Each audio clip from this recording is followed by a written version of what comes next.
आज हम आपको गणेश जी के बारे में जानकारी देंगे कि गणेश जी की प्रतिमा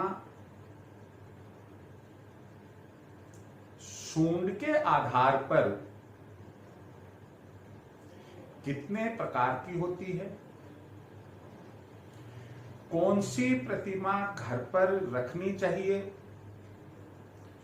कौन सी प्रतिमा किस अन्य काम में आती है, हमारे शास्त्र इस संबंध में क्या कहते हैं, हम इस चीज की जानकारी देंगे। आपको मैं बता दूं कि सूंड के आधार पर गणेश जी की प्रतिमा को मुख्य रूप से 3 भागों में रखा गया है। एक, वे जिनकी सूंड दक्षिणावृत हो, कहने का मतलब दाहिनी सूंड वाले गणेश जी। दूसरी, वे जो बाईं सूंड वाले गणेश जी हो, बाईं सूंड बाएं हाथ की तरफ जिनकी सूंड हो।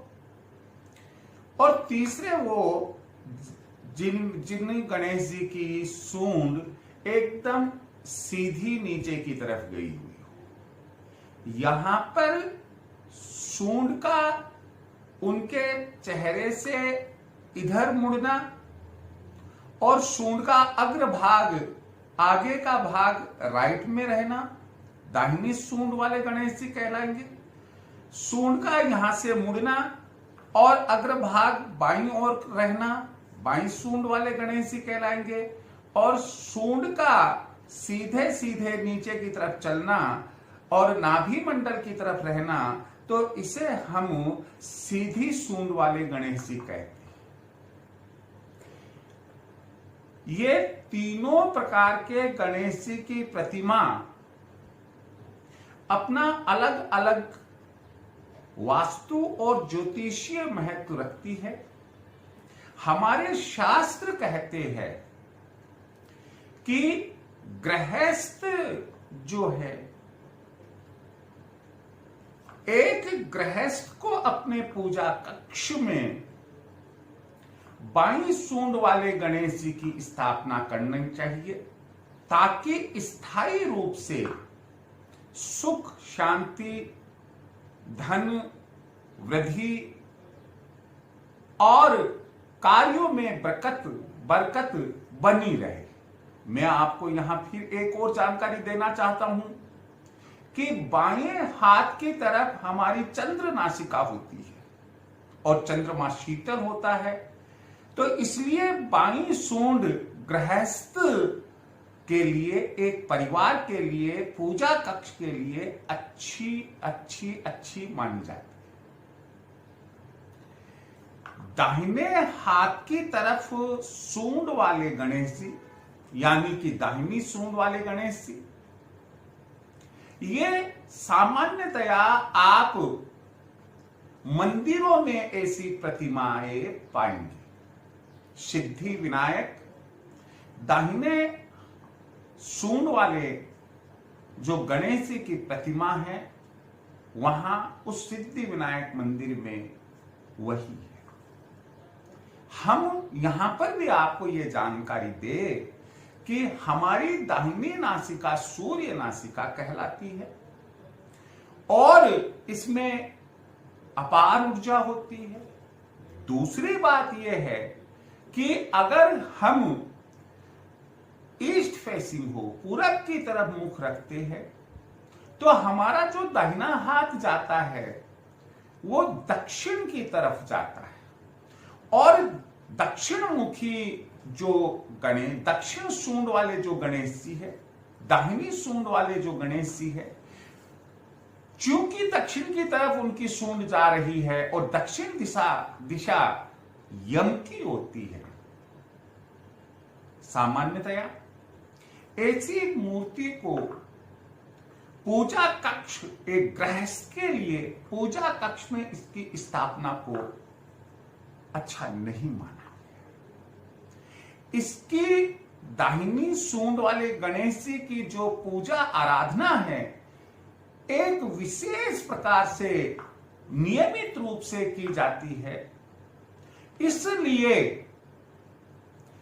ये गृहस्थ में पूजा कक्ष में रखकर और उनको प्रसन्न करना एक गृहस्थ के बस की बात नहीं होती है। लेकिन यहां मैं एक बात और स्पष्ट करना चाहूंगा कि घर के मुख्य द्वार पर, वापस मैं बोल रहा हूं, घर के मुख्य द्वार पर दाहिनी सूंड वाले गणेश जी की ही स्थापना की जाती है। यहां शास्त्र तो उल्लेख करते हैं, लेकिन जैसा कि आप जानते हैं कि पूरे हिंदुस्तान में जयपुर में एक बाजार है जिसे मूर्ति वालों का बाजार कहते हैं, और वहां पर ब्राह्मण जाति के लोग मूर्तियां बनाते हैं, घड़ते हैं, उनको स्लावटान कहते। आप यदि जाकर उनको यह कहेंगे कि हमें द्वार पर, घर के मुख्य द्वार पर गणेश जी की स्थापना करनी है, तो अच्छे मुहूर्त में बनाई हुई मूर्ति आपको दाहिनी सूंड वाली लाकर देंगे, साहब ये मुख्य द्वार पर रखी जाती है। लेकिन आप अगर उनको कहेंगे कि हमें घर की पूजा कक्ष में रखना है, तो वो आपको बाई सूंड वाली। तीसरे प्रकार की जो प्रतिमा होती है वो होती है जिसमें गणेश जी की सूंड सीधी होती है। मैं आपको एक चार चीज की जानकारी यहां दूं ताकि आपको इसे समझने में सुविधा रहेगी कि हमारी बाई नासिका चंद्र नासिका होती है जो शीतलता प्रदान करती है, दाहिनी नासिका सूर्य नासिका होती है जो ऊर्जा प्रदान करती है, और जो बीच में नाड़ी होती है इसे सुषुम्ना नाड़ी कहते हैं कि सुषुम्ना में जब श्वसन क्रिया होती है, जब बाएं से दाहिने या दाहिने से बाएं स्वर बदलता है, तो बहुत कम क्षण के लिए सुषुम्ना में हमें श्वास लेना छोड़ना होता है, श्वसन क्रिया करनी होती है, और उस समय यदि हमारे कोई विचार मन में आते हैं या कुछ हम बोलते हैं तो ये माना जाता है कि वह बात हमारी सत्य हो। ऐसे गणेश जी जिनकी सुषुम्ना नाड़ी से जो सूंड है वह सीधी चलकर नाभि मंडल, जहां कुंडलिनी जागृत करने का पहला चक्र उसके ठीक नीचे स्थित है, वहां तक जाती है वो।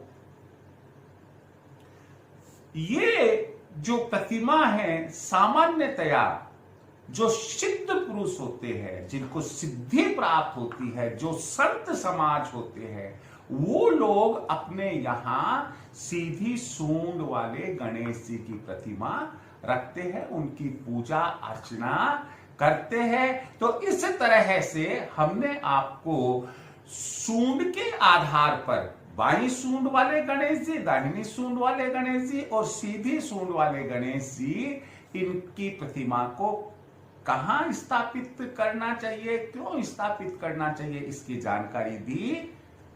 जय श्री कृष्ण।